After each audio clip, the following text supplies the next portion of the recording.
जब नया army chief लगाया गया तो 3 काम किए गए। एक वो जिसकी बाजवा साहब ने खुद शिकायत की कि पहले उनकी कैरेक्टर असैसिनेशन हुई, और वो की किसने?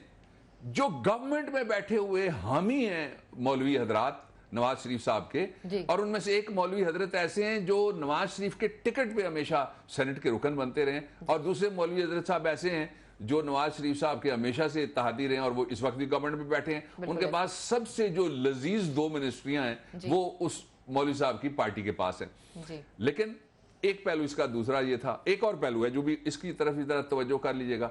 इस मुल्क में अगर कोई शख्स कहता है मेरे घर वाले प्रेजुडिस हैं, आपके घर वाले प्रेजुडिस हैं किसी न किसी के हक में, किसी न किसी के खिलाफ, इसलिए कि हम सफर करते हैं। गवर्नमेंट के हाथों जो सफर करता है, इस बजट के बाद जो मार्केट में जाएगा वो गवर्नमेंट की हिमायत करेगा या मुखालिफ। अगर मार्केट में सारा कुछ सस्ता हो गया तो गवर्नमेंट को दुआएं देगा, नहीं है तो बददुआएं देगा, साथ थोड़ी सी पंजाबी बोल लेगा, पश्तून है तो पश्तो बोलेगा, और सिंधी है तो फिर थोड़ी सिंधी सी भी चली जाएगी, और बलूचिस्तान का रहने वाला बरावी बोलेगा या लासी बोलेगा, या वो बोलेगा वहां पे पश्तो, और या बोलेगा वो वहां पे बलोची।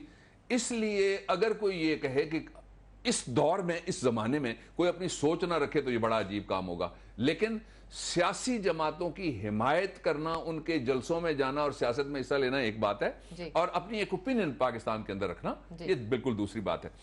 अब ये जो पहले पे इल्जाम लगाया गया है कि ये मियां अजहर साहब के, बिलाल रसूल साहब भांजे हैं, मियां अजहर साहब नवाज शरीफ के पहले गवर्नर थे, तो फिर तो नवाज शरीफ के आदमी हो गए ये, बिल्कुल। और उससे वहां से जब वो आए तो काफ लीग में थे जी, फिर तो ये परवेज इलाही साहब के दोस्त हो गए। और उसके बाद फिर उन्होंने एक फैसला किया कि उनका एक भांजा, अब मेरे जो बच्चे हैं वो तो मेरी सुन सकते हैं, मेरे और जो बाकी रिश्ते हैं वो अपने अपने फैसले करने के पाबंद हैं ना, वो मुझसे पूछने आएंगे पहले और किस पार्टी में वो गए। मैं समझता हूं कि इससे ज्यादा मजे का खेज कोई एतराज नहीं किया जा सकता।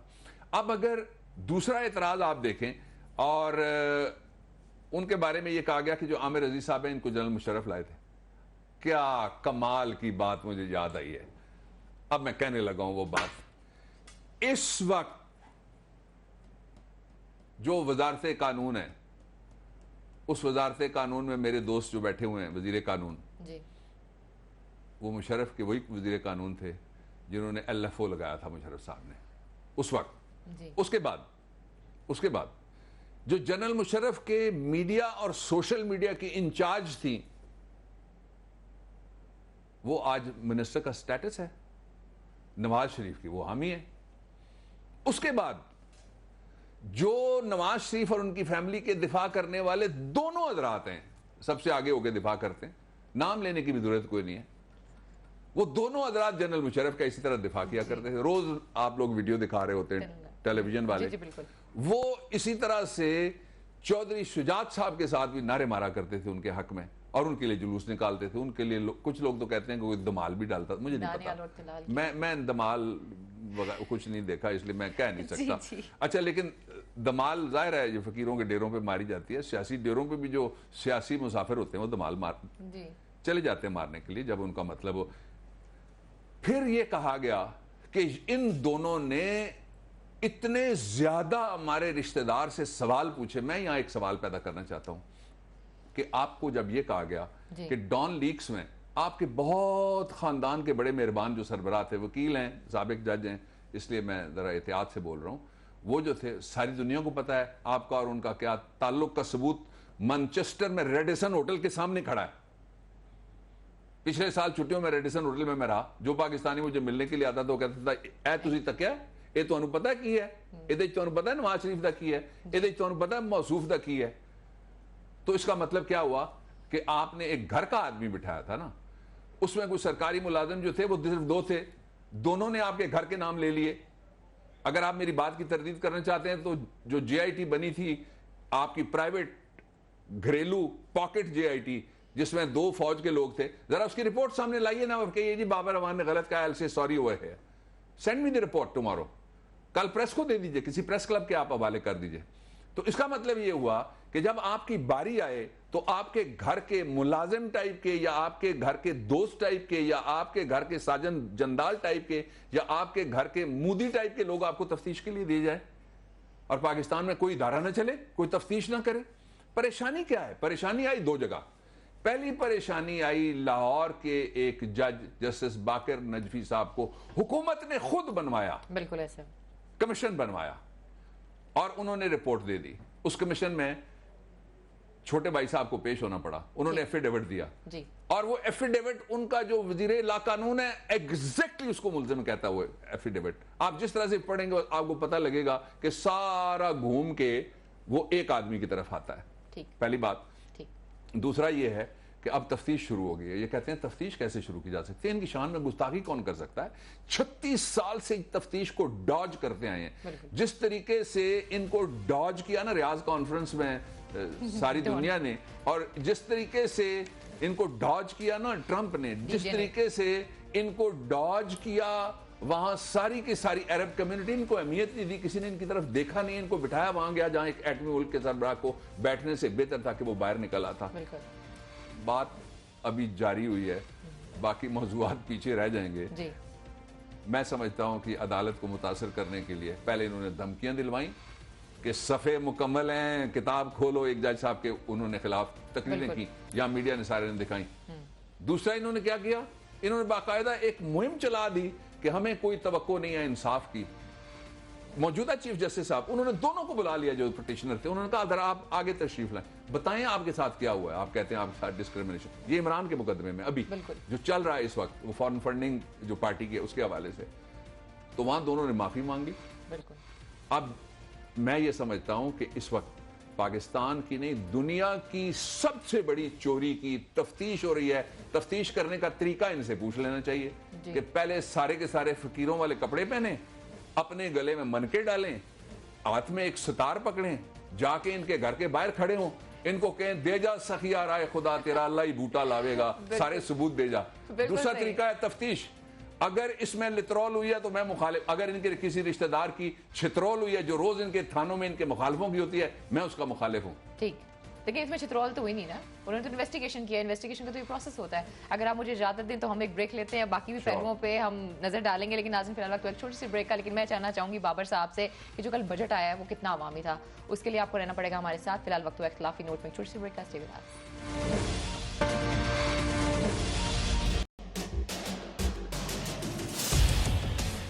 इख्तिलाफ से सिर्फ आग नहीं भड़कती, फूल भी खिल उठते हैं कि जो इख्तिलाफ जाती मुफाद से बढ़कर इज्तिमाई नफे की खातिर बुलंद होता है, कौमें उसी की रोशनी में आगे बढ़ा करती हैं और सर बुलंद होती हैं। मेरी कौम इस दुनिया में खूब सर बुलंद हो, ये मेरा मसला है जिसके हल की खातिर अरबाबे इख्तियार के नाकिस फरमानों और फैसलों पर मेरा हाथ खुद ब खुद कलम की जानिब बढ़ जाता है और मैं लिखता हूँ इख्तिलाफी नोट।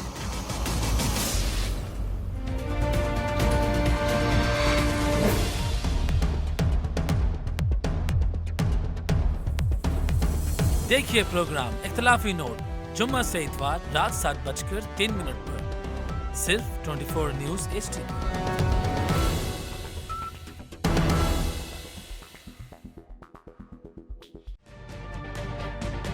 तजुर्बा भी, सोच विचार भी, जहां लाजिम हो वहां तकरार भी। अहम कौमी मसाइल पर होती है बहस DNA में। पेश होती हैं बड़ी खबरें और उनके अंदर की खबर। होती है गहरी सोच विचार, होता है फिर गहरा तज्जिया। यूं बनता है एक programme debate news analysis DNA। हम अवाम हैं या रियाया, हमारे हुकूक की पामाली आखिर कब तक? अरबपति हुक्मरान और फाका का शवाब, क्या गुर्बत नाकाबिले हल मसला है? सियासत बैंक अकाउंट्स की गुलाम क्यों? अवामी सियासत के जमाने क्या हुए? सियासत बराए अवाम या बराए दौलत? हमारी जिंदगी से जुड़े सवालों के जवाब देखिए प्रोग्राम सिचुएशन रूम में। देखिए प्रोग्राम सिचुएशन रूम जुमे से इतवार शाम 7:03 पे सिर्फ 24 न्यूज HD पर।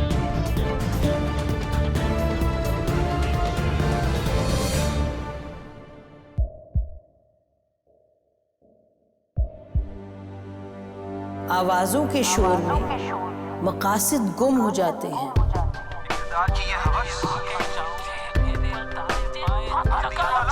तकरार की तलखी में बात बनती नहीं, बिगड़ती है। लेकिन हम तलखी से नहीं, मुकालमे से बात बढ़ाएंगे। हम हर अहम खबर की तह तक पहुंचेंगे, लेकिन सबूत की रोशनी। हम हर बात करेंगे, लेकिन हकायक के साथ और दलाइल के साथ। नसीम जहरा 8 में देखिए प्रोग्राम नसीम ज़हरा @8 जुमे से इतवार रात 8:03 पे सिर्फ 24 न्यूज HD पर।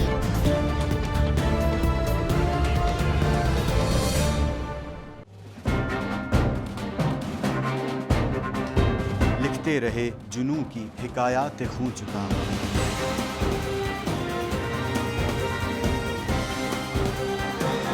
कलम और स्क्रीन तक का तवील। प्रोग्राम इख्तिलाफी नोट में आपको एक दफा फिर खुशामदीद कहते हैं। और ब्रेक पे जाने से पहले मैंने बड़ा इस्तादा से सवाल किया था बाबर साहब आपसे। मुझे ये बताएं कि जो कल का बजट था वो वामी था या नहीं था। ये बताइए, आपको समझ आया? मुझे इतना बताया 4.75 ट्रिलियन था, इससे ज्यादा कुछ समझ नहीं आया। ये इसका आप तर्जुमा करें, किसी को समझ आएगा? नहीं। और आपको किसी को और यहाँ जो है इर्द गिर्द समझ आया? नहीं आया। इसको समझने के दो तरीके हैं। पहले तो ये है कि बजट क्या होता है। बिल्कुल, ये मैं बताना चाहता हूँ आम आदमी के लिए कि बजट क्या होता है। इसको समझने के हैं दो तरीके। एक तरीका है सरकारी जी। दूसरा तरीका है गैर सरकारी। गैर सरकारी तरीका मेरा होगा, इख्तिलाफी नोट वाला जी। और अगर आप चाहें तो सरकारी तरीके से शुरू करते हैं। कैसे शुरू करना चाहेंगे? आपकी जो चॉइस। सरकारी से कर लेते हैं, फिर आपके जी कर लीजिए। सरकारी तरीका जरा पहले दिखाइए, जिस तरह से डार साहब ने बजट समझाया कौम को। जी। मैं किसी की तरफदारी नहीं करूंगा, क्योंकि मैं अमीन हूं, क्योंकि मैं अमीन हूं, मैं अमीन हूं। जिस तरह कुश्ती के मलाखड़े में 2 बारियां होती हैं, इस तरह इस मलाखड़े में भी 2 बारियां होंगी। When the spirits are low and debts are high, and you want to smile, but you have to cry. What do you mean by that? जानू जर्मन साहब, अब तुम्हारी बारी है। 1 2 3 4 5 5 8 9 99।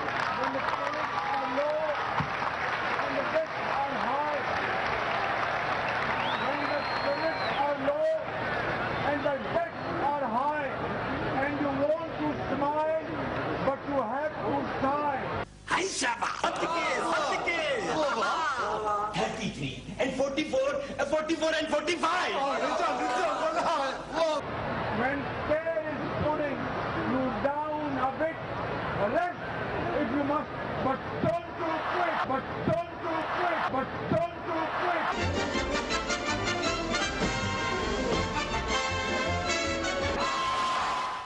जी बाबर साहब, मेरा तो बस एक ही सवाल है, what do you mean by this? ये मुझे कुछ समझ नहीं आई। ये जो देख रहे हैं जी, आपको कुछ समझ आया? ये था बजट जी। और इसका अंदाज भी ऐसा ही था। एक तारीफ करने वाला था, दूसरा पेश करने वाला था, एक छोटी मोटी ऑपोजिशन करने वाला था। कल जो लोगों ने देखा उस पर, ये सरकारी बजट आम आदमी के लिए मैं अब अर्ज करता हूँ जी। बजट का मतलब यह है कि आपके पास जितना माल है 1 साल का, उसको आप इकट्ठा करेंगे, उसको हम कहेंगे कौमी मीज़ानिया। ठीक। उस मीज़ानिये में से मुख्तलिफ शोबों के लिए आप पैसे रखेंगे, जिसको हम कहेंगे एलोकेशन। बिल्कुल। उस एलोकेशन को फिर आप जमा करेंगे एक तरफ कि ये आपकी आमदन है पूरी कौम की, और ये आपके अखराजात हैं।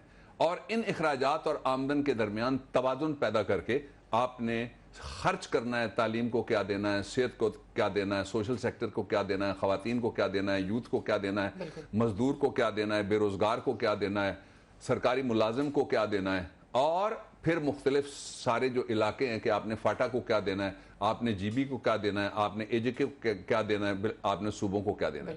इसके बाद आपने लोगों को सहूलतें क्या देनी है, सब्सिडी क्या देनी है। उसके बाद आपने किन सेक्टर्स को सहूलतें देनी है, जो सेक्टर पाकिस्तान में ज़र मुबादला लाते हैं, पाकिस्तान का माइल बाहर लेके जाते हैं और पाकिस्तान में जो तरक्की के ज़ामिन है। फिर आपने इन वसाइल में से नौकरियां कितनी पैदा करनी है पाकिस्तान के लोगों के लिए। फिर पाकिस्तान के लोगों को आपने और क्या क्या सहूलत जिंदगी की, जो आइन में लिखा हुआ है आर्टिकल 34 से आगे लिखा हुआ है कि जनाब पाकिस्तान के हर आदमी को आप जिंदा रहने के लिए वो सारे वसाइल जो एक रियासत देती है, जिसको हम जमहूरी रियासत कह सकते हैं, वो देंगे। इसको हम कहते हैं बजट। अब ये जो बजट है, इसमें जो मेजर आमदनी है हमारी, वो क्या है, मैं कौम को बता देता हूँ, वो है हमारे कर्जे। बिल्कुल। अच्छा, कर्जे, मैं कोई बात रोक नहीं सकता, जो बात अल्लाह और उसकी रसूल सल्लल्लाहु अलैहि वसल्लम की निस्बत से है, उसको बिल्कुल भी रोकना नहीं चाहिए, बड़ी मुनाफिकत की बात है। और जब कोई कजी देखता है तो अल्लाह के रसूल का हुक्म भी है कि आप उसको या खुल के बुरा कहो, या उसको आप हाथ से रोको, और या उसको आप दिल में बुरा जानो, और ये अगरचे कमजोर तरीन दर्जा है ईमान का। मैं ये बात खुल के कहना चाहता हूं कि वो सारे के सारे कर्जे आप ले रहे हैं IMF से, वर्ल्ड बैंक से, और जिनसे ले रहे हैं वो बनिए हैं। और बनिया किस तरह से देता है? सूद पे देता है। अल्लाह और उसके रसूल के साथ जंग करार दिया गया, एक जगह नहीं 2 जगह अल्लाह के आखिरी सच्चे पैगाम में, जो रसूलुल्लाह सल्लल्लाहु अलैहि वसल्लम हज़रत मोहम्मद मुस्तफ़ा सल्लल्लाहु अलैहि वसल्लम के जरिए से हम पे नाजिल हुआ, और हमने पढ़ा और उसको माना और उस पर हमारा ईमान है। तो अल्लाह के साथ जैसे इन्होंने इकट्ठे किए हुए हैं, वो सारी पाकिस्तान की कौम के साथ जंग करके उनसे ये टैक्स लगाते हैं, और जंग करके वो अल्लाह के साथ जंग करने वालों को पैसे वापस करते हैं। ये है हमारे दराए आमदन। अच्छा, और इस वक्त जो हमारे पास 21 बिलियन का पड़ा हुआ है हमारे पास फॉरेन एक्सचेंज, वो कहां से आया? वो पाकिस्तान के गरीब लोग जो मुल्क से बाहर हैं, कहते हैं उनको हमने वोट का राइट नहीं देना। ये हमारे पास 2 वसाइल हैं, एक हमारे पास कर्ज है, दूसरे वसाइल हमारे पास ये है। अच्छा, फिर ये जो बजट है, मैं समझता हूं कि ये बजट आम आदमी के लिए सजाए मौत है। क्यों? इनडायरेक्ट टैक्सेस जितने 70 साल में पहले नहीं लगाए गए, इस बजट के जरिए से लगा दिए गए, 120 अरब के। अच्छा, फिर मैं आसान जुबान बोलूं, मैंने फिगर्स में डाल दिए, लोगों को पता ही नहीं, समझ नहीं आना बिलियन क्या है, ट्रिलियन क्या है, मिलियन के लोग नहीं समझते। इसलिए मैं आसान जुबान में, लोगों की जुबान में ये बजट उनके सामने पेश करना चाहता हूं। अच्छा, फिर बहुत इंपॉर्टेंट बात यह है कि आपने 70 साल में इतना खसारा आपके खजाने को, आपकी कौम को, आपकी जेब को, कौम की किटी को और मुल्क के बजट को इतना खसारा कभी नहीं हुआ जितना 70 साल में पहली दफा ये खसारा हो रहा है। पहली दफा ये खसारा हो रहा है। खसारे का मतलब है नुकसान। मतलब ये है कि आपका खर्च है 4 लाख रुपया और आपकी आमदन है 40,000 रुपए। ये खसारा ये इस निस्बत से खसारा है। और उस खसारे को पूरा करने के लिए जो आखिरी 2 या 3 हफ्ते थे रिपोर्टेडली, उसमें दुनिया के कमर्शियल बैंकों से सबसे महंगे कर्जे लिए गए, जिनमें हमारा एक दोस्त मुल्क चीन का भी बैंक शामिल है रिपोर्टेड। ठीक है जी, एक ही हो गया। अब ये बजट बनाया किसने? क्या पाकिस्तान की कौमी असेंबली में कोई कमेटी बैठी थी जिसने बजट बनाया? नहीं। क्या पाकिस्तान की सियासी जमातों को बुलाया गया था कि आइए आप बताइए, आप बजट बनाइए, कौम के अखराजात का तखमीना लगाइए? नहीं, बिल्कुल। अच्छा, फिर क्या इस बजट को बनाने के लिए पाकिस्तान के साबिक, मैंने 4 साबिक वज़राए खजाना को, अभी एक का मैसेज मेरे पास सलीम मांडवी वाला का पड़ा हुआ मेरे टेलीफोन पे अभी आया, 4 से मैंने बात की, जो 4 साबिक वज़राए खजाना है, उनमें से किसी से मशवरा हुआ नहीं। पाकिस्तान के जो आजाद मैशत को समझने वाले लोग हैं, जिनको मैशत दान कहा जा सकता है सही मानों में, उसके तज्जिए करते हैं, बड़े बड़े शानदार नाम है और दर्जन नाम मैं अभी ले सकता हूं रेडिली, उनमें से किसी को पूछा गया नहीं। क्या पाकिस्तान में पार्लिमानी पार्टियां जमा हुई और अपोजिशन को बुला के कहा गया बजट बनाओ? नहीं। कहां बजट बना? दुबई में। ये 5वां बजट दुबई में बना है। इसाक डार जाता है, उसके साथ उसके जो चमचे, जाती मुलाजिम, जिन पे इल्जाम है कि उन्होंने मनी लॉन्ड्रिंग में इसाक डार की, ये कहते हैं कि हमारे साथ इंसाफ होना चाहिए JIT में। मैं पाकिस्तान के लोगों को एक चीज दिखाना चाहूंगा थोड़ी देर बाद, कि एक जो पाकिस्तान का, जिस घर में से 2 वजीर आजम आए, 3 वजीर आजम बल्कि आए, और जिस घर में से एक सदर आया, उस घर के एक फर्द की तफ्तीश होती है, तो किस तरह से ये तफ्तीश करते हैं जब इनकी अपनी बारी आती है, वो मैं पिक्चर दिखाऊंगा, जरूर लोगों के सामने रखूंगा। लेकिन उससे पहले मैं ये कहना चाहता हूं, वहां किसने बजट बनाया? IMF ने। कोई इनपुट पाकिस्तान के किसी इदारे का इसमें शामिल नहीं है जी।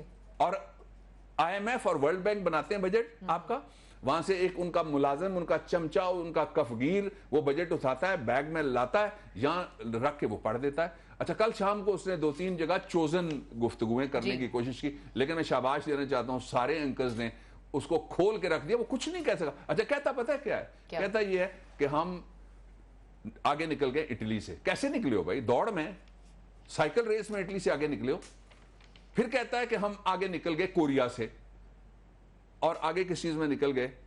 वक्त है तो मैं बता देता हूं। आगे इस तरह से निकल गए कि पहले कुछ सियासी मौलवी हजरात चंदा लेते थे, फंड लेते थे, सदका देते थे, फतराना लेते थे, खालें लेते थे, सियासत में खर्च करते थे। सारी सियासी जमातों को अब टैक्स की छूट दे दी गई है। बिल्कुल। मजदूर की तनख्वाह जो 14,000 इन्होंने कहते थे पिछले दौर में रखी गई, 1,000 का इजाफा हुआ। शर्म की बात है। जो शख्स सदर बन के इस मुल्क के अंदर सिर्फ आलू छोले खाने के अलावा उसकी कोई कार्रवाई लोगों ने नहीं देखी, उसकी तनख्वाह में माहाना 16 लाख रुपए। मजदूर का इजाफा 1,000, ममनून का इजाफा 16 लाख रुपए माहाना। बजट पे मैं फिर और बात करूंगा, मजीद भी बात करेंगे, लेकिन नाज़रीन फिलहाल वक्त हुआ इख्तिलाफी नोट में एक छोटी सी ब्रेक का। आगे क्या क्या स्टोरीज हैं हमारे साथ ही रहेगा। स्टे विद अस।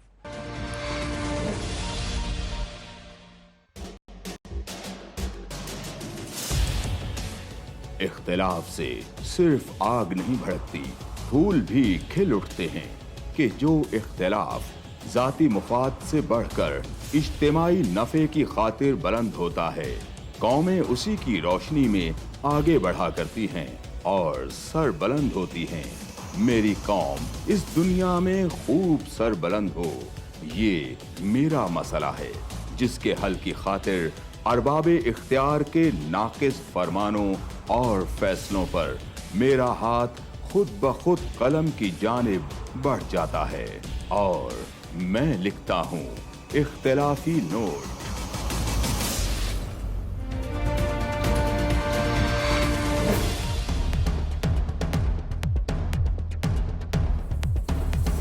देखिए प्रोग्राम इख्तिलाफी नोट जुम्मा से इतवार रात 7:03 पर सिर्फ 24 न्यूज HD।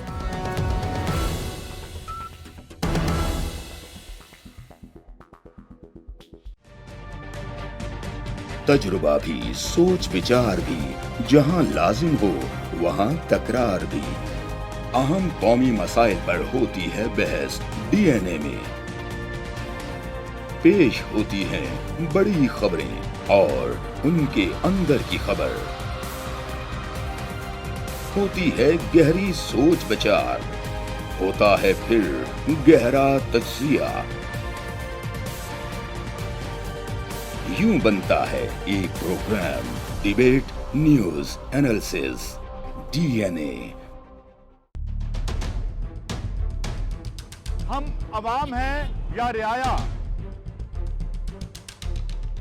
हमारे हुकूक की पामाली आखिर कब तक? अरबपति हुक्मरान और फाका का शबाब, क्या गुर्बत नाकाबिले हल मसला है? सियासत बैंक अकाउंट्स की गुलाम क्यों? अवामी सियासत के जमाने क्या हुए? सियासत बराए अवाम या बराए दौलत? हमारी जिंदगी से जुड़े सवालों के जवाब देखिए प्रोग्राम सिचुएशन रूम में।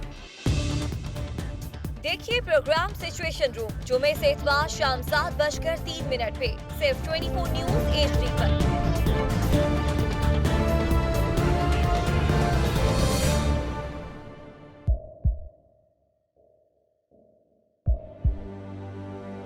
आवाजों के शोर में मकासद गुम हो जाते हैं।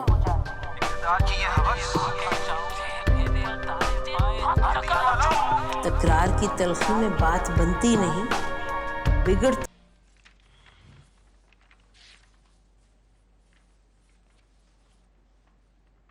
जी, इख्तिलाफी नोट में आपको एक दफ़ा फिर खुशामदीद कहते हैं। बाबर साहब, मैं आपकी तरफ आऊँगी। ये तस्वीर अभी आपने देखी है और आप दिखाना भी चाहते हैं। ये बहुत ही मसलन देखते हुए मेरे पास कोई अल्फाज नहीं है। मसलन इतनी खौफनाक तस्वीर, इतना तशद्दुद, क्या इसकी कहानी है सारी? ये तस्वीर याद रखिएगा, मैं आपको इस तस्वीर की कहानी, ये तफ्तीश हुई थी, नवाज शरीफ वज़ीर आज़म थे जी। एक ऐसा शख्स जो आजकल उनका पंजाब में पुलिस को सीधा करने का काम करता है, वो IG लगा था किसी सूबे में।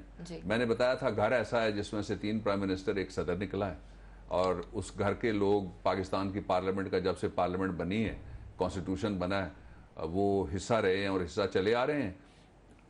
इस तस्वीर की कहानी की तरफ मैं वापस चलता हूँ थोड़ी देर बाद, फिर हम दिखा के इस पर बात करेंगे। लेकिन मैं एक वजीर की कहानी की तरफ कौम को बताना चाहता हूं। हम जब ये कहते थे, जो असली ऑपोजिशन करने वाले लोग जब ये कहते थे, इमरान ने भी कहा, शेख रशीद ने भी कहा, बाबर अवान ने भी कहा, परवेज इलाही ने भी कहा, जो असली ऑपोजिशन करने वाले लोग हैं उन्होंने भी कहा, दूसरी पार्टियों ने भी कहा कि जनाब बिजली पे शोबदाबाजी नहीं शोबाजी हो रही है। शोबदा तो ये होता है ना कि धोखे से भी कभी बिजली आ जाए, तो शोबाजी ये होती है सिर्फ दिखावा। जिस तरह आपने अभी कितने आप बता रही थी, कितने मैसेज आ चुके हैं कि वो उछलने कूदने वाला, वो जो हिटलर वाला है, वो मंदर और जानू जर्मन की अंग्रेजी वाला जो बजट वाला है वो दोबारा दिखाएं। टाइम हुआ तो उसकी तरफ हम जाएंगे। लेकिन ये बयान दिया है, और बयान किसने दिया है? वजीरे बिजली ना पानी बयान देता है, और वो ये कहता है, किसको? बरतानवी खबर रसां एजेंसी को कहता है कि हुकूमत ने भी बिजली की बचत में दिलचस्पी नहीं ली, वो इसी कोशिश में रही कि नए सिरे से नए प्लांट्स का इफ्तिताह होता रहे। इसका मतलब ये हुआ कि कोई संजीदा कोशिश इस बजट में भी नहीं हुई। वो मैं किस तरह मैं बता दूंगा कि इस बजट में भी नहीं हुई। पैसे किसके लिए रखे गए? जो बजट में बिजली के बिल में कौम को मार पड़ती है, मैं दो लफ्जों में बता देता हूं। बिजली के बिल में हमें मार ये पड़ती है कि बिजली की कंपनियों के घूमने फिरने वाले, उनकी लेडी सेक्रेटरी साथ, उनके साथ ड्राइवर, शोफर, उनके खर्चे, उनका बैरून मुल्क जाना, उनके इमा पे होने वाली चोरी या उनकी इतला के बगैर होने वाली चोरी, बिजली की लाइंस में जो लॉसेज आते हैं, बिजली गिर गई, खंबा गिर गया, जितने डाकू हैं बिजली जो जबरदस्ती इस्तेमाल करते हैं कौम के नेशनल ग्रिड में से, वो सारा का सारा वो लॉसेस बना के वो बिल में आपके घर आता है। कभी आप बिजली का बिल निकाल के पढ़िएगा जरूर। मैंने एक से ज्यादा दफा पढ़ा है, हर महीने पढ़ता हूं। बिजली के बिल में आपको पता लगेगा कि आपने बिजली जो इस्तेमाल किया वो 10 रुपए की है, और 110 रुपए के बाकी सारे आपको 120 का अगर बिल आपको आता है, 120 का आजकल तो 10-20 हजार से कम किसी को बिजली का बिल नहीं आता। और वजीर बिजली ये कहता है कि किस कदर गैर संजीदा थी ये हुकूमत, ये सिर्फ इफ्तिताह करके, उसकी फोटोएं खिंचवा के और उस हवाले से जलसे करके, और मैं कहता हूं किकबैक बना के, कौम कहती है कमीशन बना के, और लोग कहते हैं करप्शन करके, और बिल्कुल ठीक कहते हैं लोग कि ये सारा करके ये पैसा बाहर भेजने वाले ये लगे हुए हैं तेजी में। अच्छा, और क्या किया इन्होंने? अभी आप सेहत का बजट निकाल लें, मैं आसान बात करने लगा हूं दूसरी, आप तालीम का बजट निकाल लें, आप खवातीन का बजट निकाल लें। खवातीन के साथ तबकाती सलूक इन्होंने किया है ये मर्दाना जमहूरियत ने। जितनी खवातीन हैं उनकी खुशियां, मेले ठेले खत्म हो गए, बाहर कोई निकल नहीं सकता। शादी ब्याह, छोटे मोटे फंक्शंस के लिए जो कॉस्मेटिक्स इस्तेमाल करती थी, उस पे इन्होंने टैक्सेस लगा दिए। और रिलीफ किसको दिया? जो बड़े बड़े टाइकून डेवलपर्स हैं और जो बड़े बड़े कब्जा ग्रुप और बिल्डर्स हैं पाकिस्तान के, उनको इन्होंने कहा है 11 महीने पहले जो उन्होंने फिक्स टैक्स लगाया था उनको अंदर मिले, कमरे में मिले, टैक्स माफ हो गया, किसान बाहर आया, उसको लाठी पड़ी, किसान सड़क पे आया, उस पे गोले पड़े, किसान को इंटें मारी गई, किसान का सर खोला गया, किसान को गिरफ्तार किया गया, किसान पे पर्चा किया गया, किसान पे मुकदमा हुआ। अब ये जो बजट है, मैं समझता हूं कि अवाम के लिए एक सर्जिकल मौसम है। रमजानुल मुबारक पे अगले मैं पोर्शन में बात करूंगा, और ऐसी बात करूंगा जो मेरे दिल में आएगी, कोई स्क्रिप्ट नहीं है उसके लिए। और मैं आपकी जो रमजान को लोग कहते हैं ना, शान रमजान दुरुस्त कहते हैं, लोग कहते हैं आली शान रमजान दुरुस्त कहते हैं, मैं कहने लगा हूं रमजान इंसानियत का इम्तहान। कैसे? मैं अगली ब्रेक के बाद आपको बताऊंगा, लेकिन मैं जल्दी 2 बातें कर देता हूं। इनका ख्याल यह था कि इस कदर लोगों को तंग, इस लोगों को ख्वार, इस कदर लोगों को जलील करो, इस कदर महंगाई कर दो, लोग पानामा भूल जाए। वो भूलें लोग? नहीं। आज जो इन्होंने लीक्स किए, हुसैन नवाज लीक्स, उसके बाद भी लोग पानामा भूलें? नहीं। कल जीएटी की तारीख होगी, एतराजात सुने जाएंगे, लोग पानामा भूलेंगे? नहीं भूलेंगे। हमारा माल चोरी हुआ है भाई, बरामदगी करवाएंगे इंशाल्लाह। हम एक ज़रई मुल्क हैं, एग्रीगेरियन बेस्ड इकोनॉमी है हमारी। आज हमारी ज़राअत का ये हाल है कि आपको केला अफ्रीका का, मूंगफली इंडिया की, और सेब चाइना का मिलता है। टमाटर और आलू भी इंडिया के। बिल्कुल सही। और दूसरी बात, ये पहला बजट है जो पहले घंटे में उड़ गया। इसको किसी ने कौमी बजट नहीं कहा, इसको कहा गया सर्जिकल मौसम में होम्योपैथिक। जो हम ही थे उन्होंने भी कहा, जो मुखालिफ थे उन्होंने भी कहा। और नवाज शरीफ साहब को इस कदर गलत फहमी है, पता नहीं किस कोकोन के अंदर और किस गार के अंदर वो एयर कंडीशन उन्होंने को बनाया हुआ है वज़ीर आज़म हाउस में वो जिंदा है। वो कहते हैं कि अगला बजट भी हम देंगे, पहला कौम ये बजट बर्दाश्त करेगी, कौम ये बजट हजम करेगी, तो तब अगले बजट की बात आएगी। मैं जरा वापस चलिए जरा तस्वीर दिखा, ये तस्वीर आपके साबिक सदर की है। इंसानियत सोच है। ये उस वक्त बेनज़ीर के मियाँ थे, इनको गिरफ्तार किया गया, इनको इस्लामाबाद लाया गया, बात नहीं बनी, लाहौर ले जाया गया और इनका ट्रायल कौन कर रहा था? लाहौर में मैं इस आदमी का वकील था जिनको आसिफ जरदारी आप कहते हैं, और जेल के अंदर कोट लखपत में इनकी फैक्ट्री के साथ जुड़ी हुई जेल है कोट लखपत जेल, उसमें ट्रायल कर रहा था जनरल जियाउल हक का भांजा। मुलजिम कौन था? जुल्फिकार अली भुट्टो का दामाद। वहां से कराची शिफ्ट किया गया और कराची शिफ्ट करने के बाद CIA तफ्तीशी सेंटर में ले जाया गया। तफ्तीश का इनका अंदाज है जी, ये कहते हैं कि हमारे कज़न की शान में गुस्ताखी हुई, ये इन्होंने तफ्तीश की थी। बंदा अगर बच गया तो फिर अल्लाह की मर्जी थी ना, इसीलिए कहते हैं ना कि मारने वाले मुजरिम से बचाने वाला मौला बड़ा है, बिल्कुल इसीलिए कहते हैं। बिल्कुल ऐसा है। नाज़रीन, इख्तिलाफी नोट में वक्त हुआ एक छोटी सी ब्रेक का। जब ब्रेक से वापस आएंगे तो रमज़ान इंसानियत का इम्तिहान, इस पर कुछ बात करेंगे। स्टे विद अस।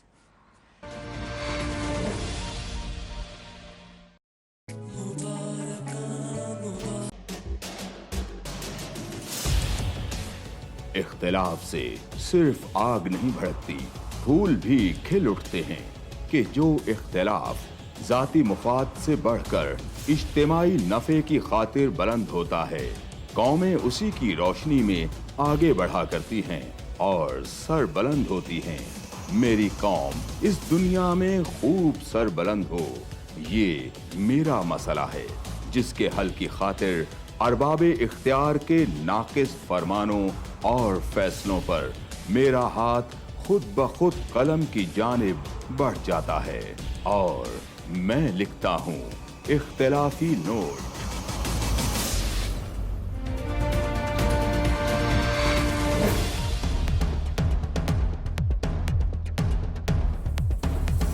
देखिए प्रोग्राम इख्तिलाफी नोट जुम्मा से इतवार रात 7:03 पर सिर्फ 24 न्यूज़ HD।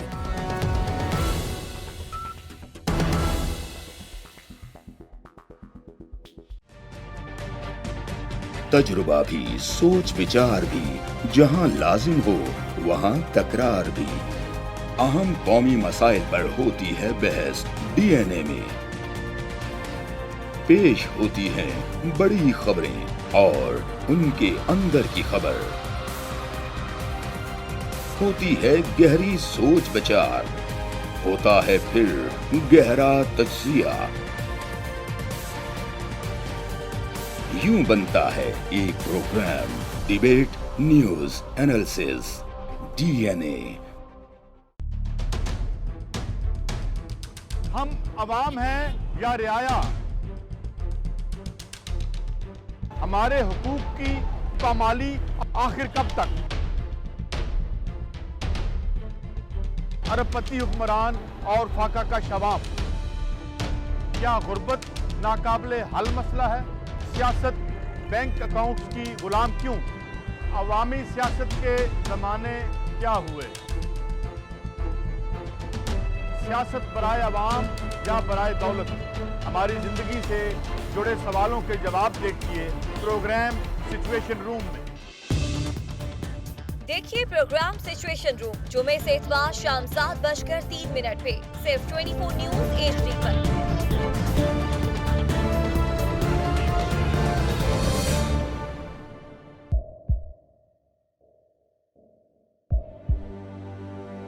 आवाजों के शोर में मकासद गुम हो जाते हैं।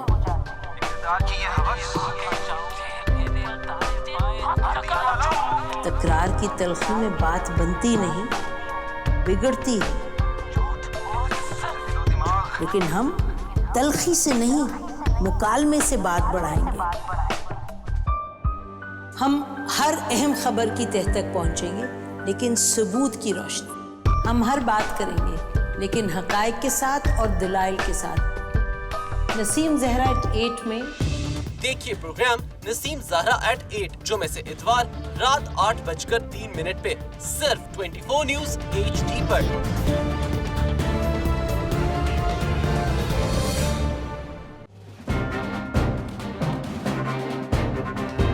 लिखते रहे जुनू की हिकायात खूं चुका,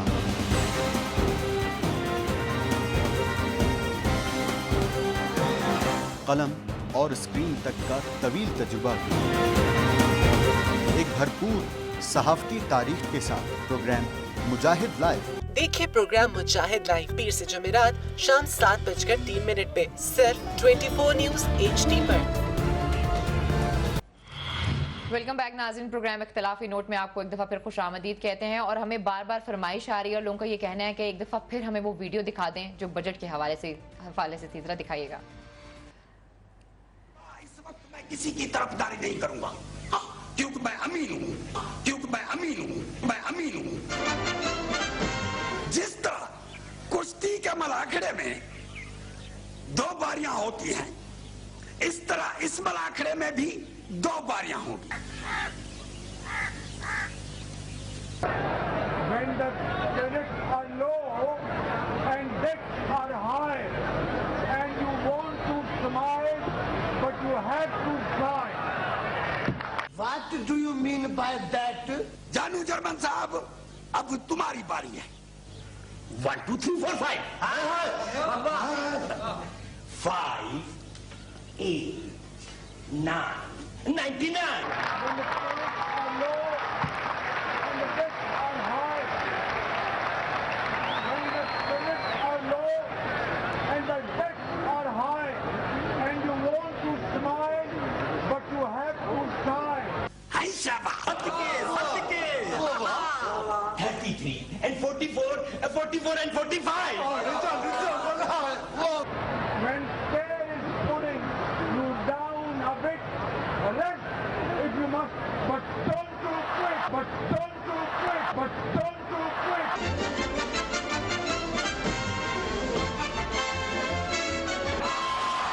जी, ये वो बजट था जो आवाम के लिए था, जिसका आवाम से कोई ताल्लुक नहीं है। लेकिन जैसे कि हमें पता है कि माह रमज़ान बाबर साहब शुरू हो रहा है कल से। बहुत बहुत मुबारक हो आप लोगों को भी और बाबर साहब आपको भी। लेकिन आपने इस हवाले से दिल की बात कहनी थी, वो दिल की बात क्या है? बिस्मिल्लाहिर्रहमानिर्रहीम। मैंने कहा था कि रमज़ान इंसान का इम्तहान। बिल्कुल। ख़वातीन हज़रात, आज से रमज़ान शरीफ आ गया, चंद घंटे रह गए हैं और चंद घंटे बाद आप इंशाअल्लाह रोज़ा रखेंगे, सैरी करेंगे। अल्लाह ताला आपके रोज़े कबूल करे। अल्लाह ताला आपकी रियाज़त, इबादत, दुआएं, मुनाजात, सारी जायज़ ख्वाहिशें पूरी करे। गौर से ज़रा सुनिएगा, कल जब आप रोज़ा रखेंगे तो सबसे पहले, अगर आप if you are a working women, if you are a man who has to go, तो आपने घर से बाहर निकलना है जी। घर से बाहर निकलेंगे आप, ट्रैफिक का रश होगा। अगर आप गाड़ी, मोटर बाइक, रिक्शा चला रहे हैं तो आप चाहेंगे कि आपका रोज़ा है, सबको रास्ता खाली कर देना चाहिए। बहैसियत इंसान, आपका पहला इम्तहान ये है कि क्या आप किसी को रास्ता दे सकते हैं? आप रुक जाइए। आप जिस गाड़ी में बैठे हुए हैं उसको ड्रीम कार समझिए, जिस बस में बैठे हुए वैन में उसको ड्रीम कार समझिए और ड्राइव का थोड़ा सा लुत्फ ले लीजिए। किसी पे बरसिएगा नहीं, बेशक, बिल्कुल। किसी पे चढ़ ना दौड़िएगा, किसी की टांग ना तोड़िएगा, किसी की गाड़ी को टक्कर नहीं मारिएगा। आप सबसे पहला काम ये करेंगे, जब आप दफ्तर पहुंचेंगे, मातहत को डांटिएगा नहीं, उसको झाड़िएगा नहीं। सफाई नहीं हो सकी अगर, थोड़ा सब्र कर लीजिएगा, उठ जाइएगा। आपकी चीज़ें तरतीब से नहीं रखीगी, थोड़ा इंतज़ार कर लीजिएगा। मैं आखिर में आपको बताऊंगा इस सब का नतीजा क्या होगा। आपके पास साइल आ गया, आप सरकारी ऑफिसर हैं, आप थानेदार हैं, आप पटवारी हैं। इन 3 दिनों में कोशिश करें रिश्वत ना लें, माल ना बनाएं, आप एक और दुनिया में चले जाएंगे। आप साहिब हैसियत हैं, शो मारने की आदत है आपको। एडम स्मिथ की मैशत और इकॉनमी में इसको कहते हैं डेमॉन्स्ट्रेशन इफेक्ट। अल्लाह के रसूल ने मना कराया कि ऐसी खुशबू वाला खाना ओपनली मत खाइए जो पड़ोसी को जाए लेकिन वो खाना उसको ना मिले, या वो खाना दीजिएगा पड़ोसी को या छुपा के खाइएगा। फ्रूट के थैले पकड़ के प्लेटें ऊपर कुछ रख के नहीं गुजरिएगा, जिससे इश्तिहा, जिससे लोगों को टेम्पटेशन हो के काश ये भी मेरे पास होता। शाम हो गई, नमाज पढ़ेंगे आप, वजू खाना गंदा नहीं कीजिएगा, अपना गंद यूं निकाल के, I am sorry for this gesture, गुसल खाना गंदा नहीं कीजिएगा, वॉशरूम इस्तेमाल करें, अपना गंद खुद साफ कीजिएगा, किसी के लिए ढेरी लगा के नहीं जाइएगा कि कोई आए और आपका गंद साफ करे। शाम को अफ्तार है, अक्सर लोग ऐसे खाना खाते हैं जैसे ज़िंदगी का आखिरी खाना है, बिल्कुल इस तरह ख़रीदारी करते हैं जिस तरह कल से कुछ नहीं मिलेगा। हौसला कीजिएगा, एक ऐसा भूखा जिसको आप खाना खिला सके उसको खाना खिलाइएगा। फिर मेरे फेसबुक पे, फिर न्यूज़ 24 HD के सोशल मीडिया पे बताइएगा रोज़े का तजुर्बा आपका कैसा रहा। बाकी आप सियाने हैं, सारे जानते हैं। मेरे साथ मिलके एक दुआ कर लें। बिल्कुल, मुझे इजाज़त दें, इख्तिलाफी नोट से मेरी तरफ से इजाज़त है, बाकी hand it over to you. मालिक कोई ज़ब्त दे ना जलाल दे, मुझे सिर्फ इतना कमाल दे। कोई ज़ब्त दे ना जलाल दे, मुझे सिर्फ इतना कमाल दे। मुझे अपनी राह पे डाल दे कि ज़माना मेरी मिसाल दे, कि ज़माना मेरी मिसाल दे। तेरी रहमतों का नज़ूल हो, मुझे मेहनतों का सिला मिले। तेरी रहमतों का नज़ूल हो, मुझे मेहनतों का सिला मिले। मुझे मालो ज़र की हवस ना हो, मुझे बस तू रिज़्क़े हलाल दे। मुझे मालो ज़र की हवस ना हो, मुझे बस तू रिज़्क़े हलाल दे। मेरे जहन में तेरी फ़िक्र हो, मेरी सांस में तेरा ज़िक्र हो। तेरा खौफ मेरी निजात हो, मेरे सारे खौफ निकाल दे। तेरा खौफ मेरी निजात हो, मेरे सारे खौफ निकाल दे। तेरी बारगाह में ए खुदा मेरी रोज़ो शब है यही दुआ। तेरी बारगाह में ए खुदा मेरी रोज़ो शब है यही दुआ। तू रहीम है, तू करीम है, हमें मुश्किलों से निकाल दे। तू रहीम है, तू करीम है, हमें मुश्किलों से निकाल दे।